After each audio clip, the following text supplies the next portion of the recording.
Olá a todos, vamos fazer um estudo hoje muito importante sobre a missão de Jesus. Nós vamos estudar sobre a história de Jesus, que veio à Terra 2000 anos atrás com a missão de Messias para poder salvar toda a humanidade. Então, primeiro, o que significa a palavra Messias? Em hebraico, Messias significa ungido e também significa o rei. E Cristo, na linguagem helênica, significa Messias, significa Salvador.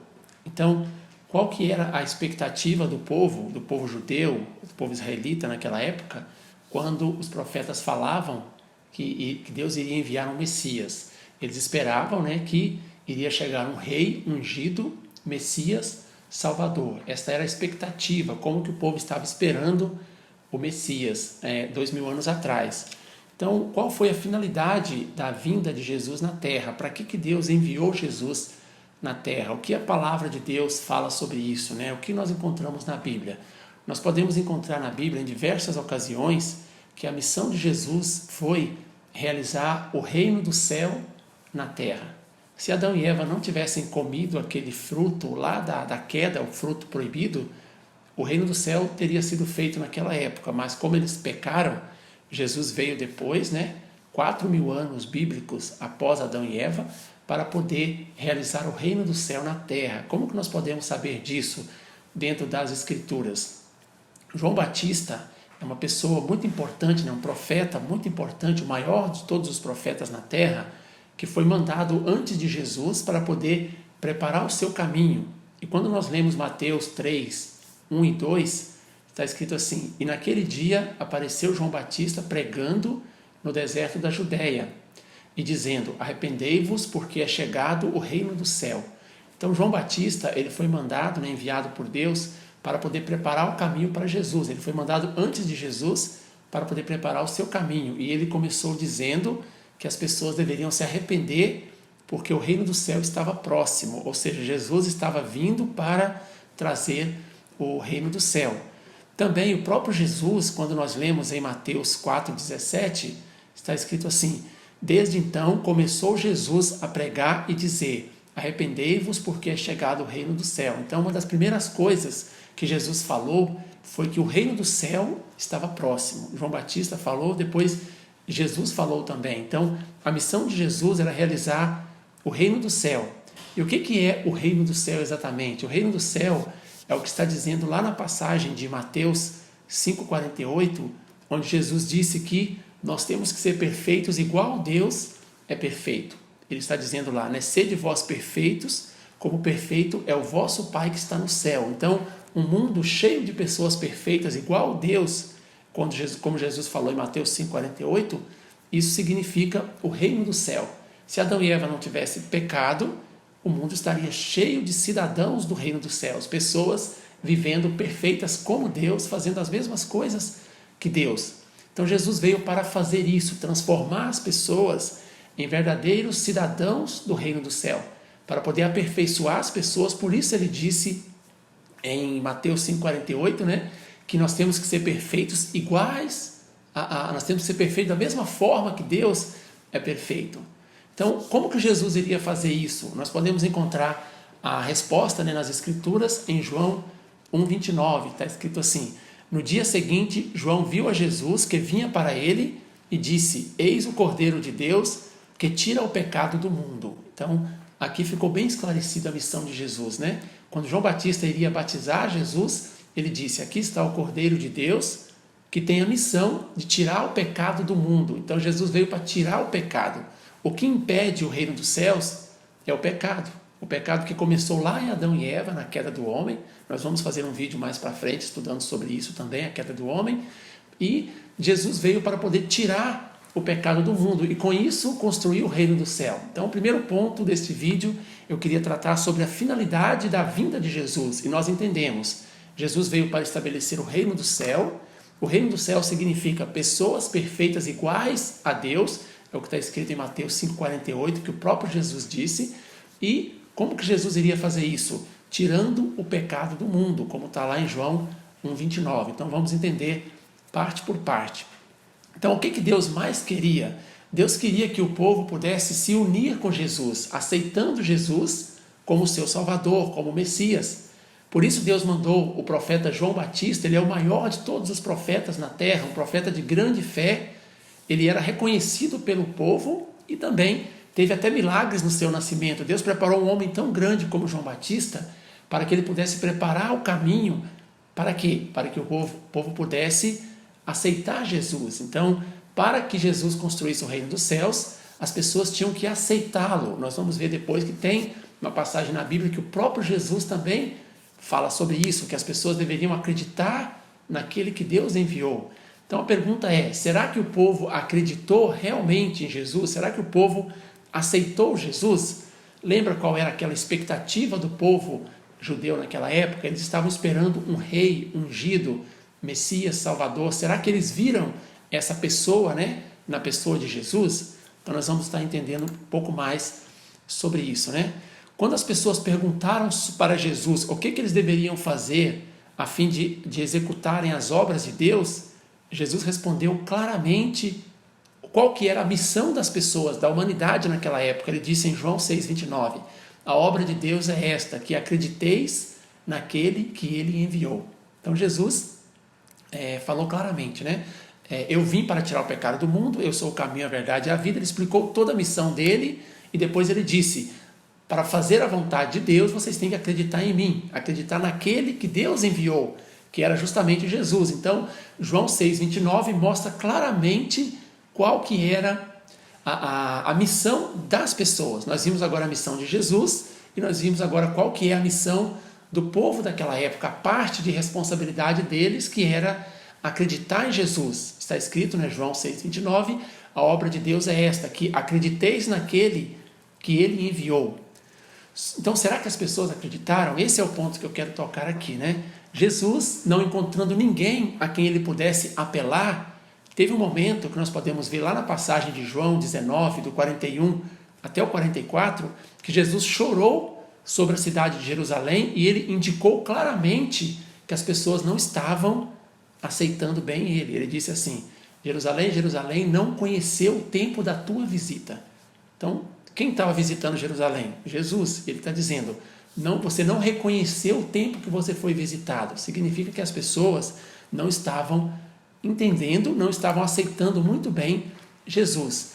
Teve um momento também em Mateus 23, 37, que Jesus ele se lamentou pela descrença do povo. Ele disse assim, Jerusalém, Jerusalém, que mata os profetas e apedreja os que te são enviados. Ou seja, Jerusalém estava apedrejando Jesus. Quantas vezes quis eu ajuntar os teus filhos, assim como a galinha ajunta a sua ninhada debaixo das asas, e tu não quisestes. Então, olha essa última frase, e tu não quisestes. Então, as pessoas de Jerusalém, Jesus está indicando aqui em Mateus 23, 37, que as pessoas não estavam aceitando ele. Ele disse, olha, vocês apedrejam os profetas, apedrejam as pessoas que Deus te envia. Eu quero juntar vocês, assim como a galinha junta as suas ninhadas, ou seja, Jesus queria proteger, cuidar, educar, amar as pessoas, mas ele está dizendo, vocês não estão querendo. Então essas passagens bíblicas estão nos indicando que as pessoas não estavam cumprindo a parte delas. Deus ele dá uma responsabilidade para o ser humano também, mas as pessoas não estavam cumprindo.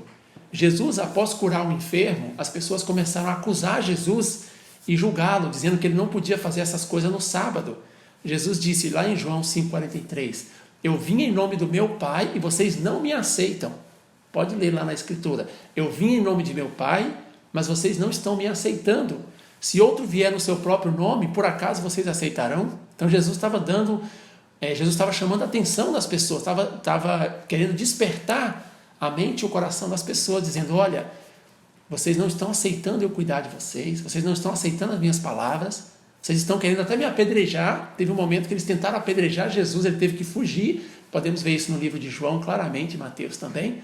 Então, Jesus disse, eu vim em nome de meu Pai e vocês não estão me aceitando. Então, o que essa passagem está mostrando? Que as pessoas não estavam cumprindo a sua parte, não estavam cumprindo a sua responsabilidade. Então, Jesus ele começou a fazer milagres para poder ver se as pessoas recuperassem a fé nele, porque essa era a vontade de Deus. Quando perguntaram para Jesus, o que nós temos que fazer para fazer a vontade de Deus? Ele disse, a obra de Deus é que vocês acreditem naquele que ele enviou. Então Jesus queria que as pessoas acreditassem nele não por algum orgulho próprio, mas porque era a vontade de Deus para construir o reino do céu. Então Jesus realizou muitos milagres e sinais na esperança de que pudesse recuperar a fé do povo. Está escrito lá em João 10:38, Jesus disse assim: se não credes em mim, pelo menos acredite nas obras, ou seja, nos milagres, nos sinais que ele estava fazendo, para que vocês conheçam e acreditem que eu estou no Pai e que o Pai está em mim. Então em João 10:38 Jesus disse claramente: se vocês não estão conseguindo acreditar em mim, nas minhas palavras, na minha pessoa, pelo menos acredite nas obras que eu estou fazendo, nos milagres que eu estou fazendo. Só que as pessoas não entenderam os milagres de Jesus também. Eles condenaram Jesus como alguém que estava possesso por Beelzebul, quando eles viam as maravilhas operadas por ele. Nós podemos ver isso lá em Mateus 12:24, que está escrito assim: mas quando os fariseus ouviram isso, ouviram os milagres, as obras de Jesus, eles disseram: é somente por Beelzebul, o príncipe dos demônios, que ele expulsa os demônios. Então as pessoas levaram uma pessoa que estava possuído para Jesus e ele expulsou, tirou o demônio do corpo dessa pessoa, libertou essa pessoa. E os líderes disseram naquele momento: ele somente faz isso por Beelzebul, o príncipe dos demônios. Então, mesmo quando Jesus começou a fazer milagres, a fim de recuperar a fé do povo nele, as pessoas começaram a falar que ele estava errado também. Então Jesus estava numa situação bem complicada. Ele estava fazendo a vontade de Deus, ele entendia a vontade, o coração de Deus como pessoa perfeita, que Jesus é, completamente igual a Deus, pode até ser chamado de Deus, mas as pessoas não estavam acreditando nele. Podemos ver nessas passagens que nós citamos agora. Então Jesus ficou numa situação muito difícil. E no fim, Jesus ele explicou que o reino do céu estava fechado. O que significa isso? Isso é uma coisa muito grave que está dentro das palavras de Deus, só que às vezes nós não percebemos muito, se nós não aprofundamos bastante em cada detalhe, prestando bastante atenção no que Deus quer nos dizer ali na sua palavra. Então teve um momento que Jesus disse que o reino do céu estava fechado. Então lembra naquela passagem que eu citei agora há pouco, de Mateus 4,17? Jesus começou a dizer: arrependei-vos porque é chegado o reino do céu. Então no início da sua missão, Jesus ele disse: o reino do céu está próximo, eu estou trazendo o reino do céu. João Batista também disse: olha gente, arrependa porque Jesus está trazendo o reino do céu. Só que lá em Mateus 23:13 ao 26, Jesus falou assim: mas ai de vós, escribas e fariseus hipócritas. Ou seja, eram os líderes daquela época, religiosos, que estavam conduzindo as pessoas para não acreditarem em Jesus. Aí Jesus continua dizendo, porque fechais aos homens o reino do céu, nem vós entrais e nem querem deixar entrar aqueles que querem entrar, aqueles que estão entrando. Então, Mateus 23:13 e 36, Jesus disse que o reino do céu foi fechado. Olha que interessante, em Mateus 4:17, quer dizer, não é exatamente interessante, olha que triste, Em Mateus 4,17 ele diz: o reino do céu está próximo, eu estou trazendo o reino do céu. Aí em Mateus 23:13 ao 26, ao 36 ele disse: o reino do céu está sendo fechado. O que significa isso? Significa que alguma coisa mudou aí. Para Jesus construir o reino do céu, as pessoas tinham que acreditar nele. Não era possível ele construir apenas por ele mesmo, porque o ser humano tem uma parte na missão. Deus deu uma responsabilidade também para as pessoas naquela época, e Jesus falou claramente essa responsabilidade. Isto é mais um segredo que está dentro das Escrituras, que se a gente não estudar em espírito e em verdade, a gente não encontra lá dentro.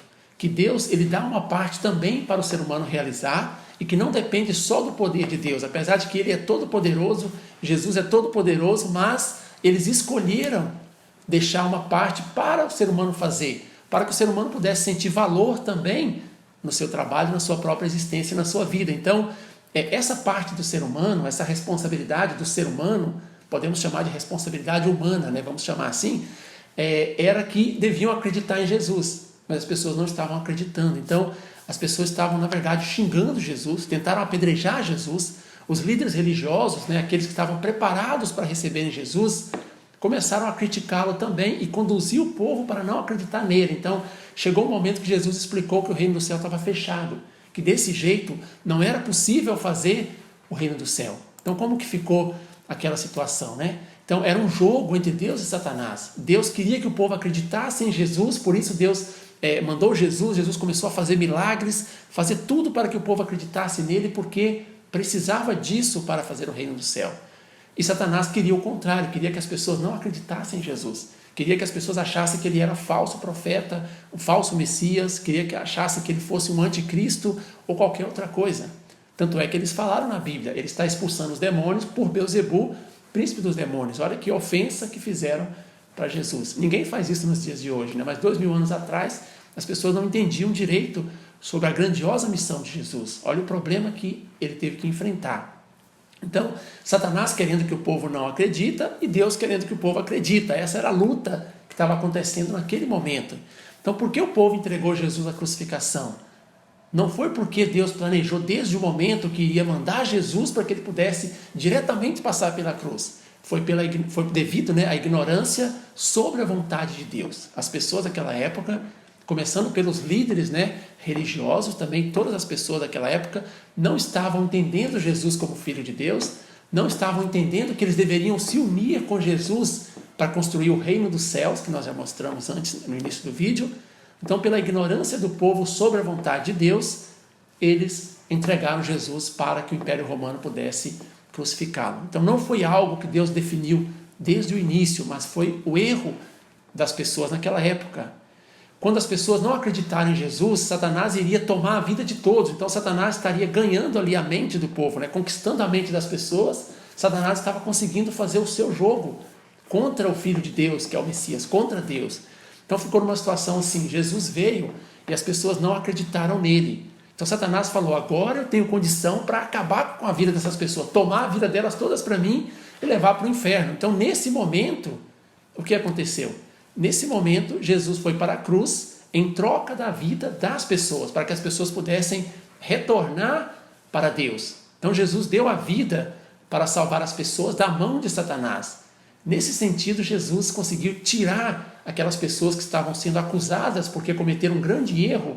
Jesus, dando a sua vida na cruz para salvar a humanidade, tirou aquelas pessoas da mão de Satanás e devolveu a humanidade para Deus. Então, nesse sentido, Jesus conseguiu tirar conseguiu livrar a humanidade das mãos de Satanás. A morte de Jesus na cruz conseguiu devolver o direito de posse da humanidade para Deus. Então, nesse sentido, Jesus deu a vida por nós e nós temos que ser muito gratos nesse sentido. Mas não é que Deus planejou desde o início que ele iria chegar ali, iria passar pelo caminho da cruz e depois retornar. Deus queria que Jesus realizasse o reino dos céus. Esse é um entendimento que somente quando nós estudamos mais profundamente as Escrituras é que nós podemos conseguir, podemos chegar nessas passagens de Jesus que estão falando desse ponto que eu mencionei agora. Então, uma pergunta, se todas as pessoas daquela época tivessem acreditado em Jesus, aceitado Jesus, será que alguém teria coragem de matá-lo? Vamos nos transportar para lá. Imagina que todos nós estamos lá, eu estou lá, você está lá, e Jesus chega, e nós acreditamos nele, ele é o Messias, Filho de Deus, que vai fazer o reino do céu, salvar a humanidade, tirar nosso pecado. Quem teria coragem de matar ele? Eu não teria, acho que você também não teria. Então, assim, as pessoas só mataram Jesus porque não acreditaram nele. Esse foi um erro muito grave da humanidade 2000 anos atrás, e as pessoas pagaram muito caro por isso. Então, Jesus teve que dar a vida na cruz para impedir Satanás de tomar a vida daquelas pessoas que acusaram, que mataram ele. Esse foi o sentido, da passagem de Jesus pela cruz. Quando nós olhamos o profeta Isaías, ele falou sobre Jesus antes do nascimento de Jesus, e ele fez 2 tipos de profecias. Em Isaías 53, ele está profetizando o sofrimento de Jesus.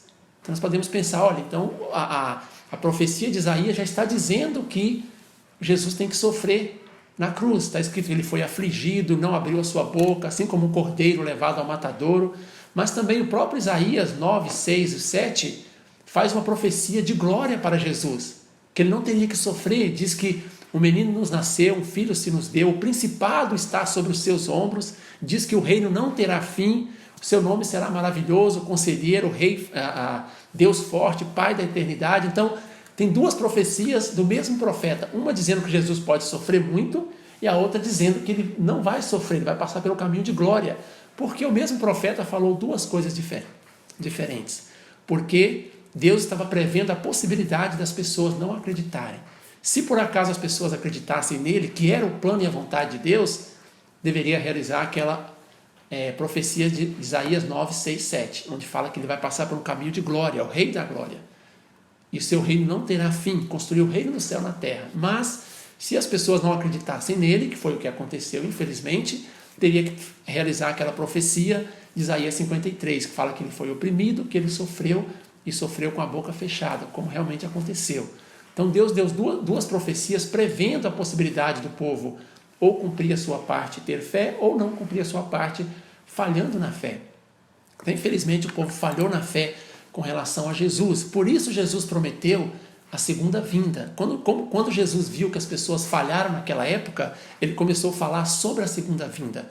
E Jesus, francamente, se preocupou com o que poderia acontecer na segunda vinda. Ele disse lá em Lucas 18:8 assim: quando, porém, vier o Filho do Homem, porventura achará fé nessa terra? Jesus está perguntando, será que quando ocorrer a volta de Cristo, será que vai ter fé? Será que não vai acontecer a mesma coisa que aconteceu 2000 anos atrás? Então Jesus prometeu voltar porque o reino do céu absolutamente precisa ser realizado. Lá em Isaías 46:11, Deus disse que o seu plano vai ser feito com toda certeza, não tem como falhar. Então, com certeza, quando ocorrer a volta de Cristo, Jesus ele vai ensinar muitas coisas preciosas para as pessoas da sua volta, da época, né, da sua volta, e essas pessoas têm que acreditar, diferentemente do que aconteceu 2000 anos atrás. Então, para nós podermos adquirir uma fé correta, estabelecer um relacionamento, né, direto com Deus, tanto em espírito quanto em verdade, nós temos que ler a Bíblia com uma visão correta para encontrar a verdadeira mensagem de Deus ali. Por isso que João 4:24 fala, né, que nós temos que adorar a Deus tanto em espírito quanto em verdade. Então, esse vídeo, né, foi para poder falar um pouco da história de Jesus. Como você percebeu, foi uma perspectiva um pouco diferente do que nós estamos acostumados, né, a escutar muitas vezes, mas, por favor, busque você mesmo nas palavras de Deus, que você vai encontrar que tem muito fundamento essa história de Jesus, e nós devemos nos preparar o nosso coração para as boas novas quando ocorrer a volta de Cristo. Muito obrigado.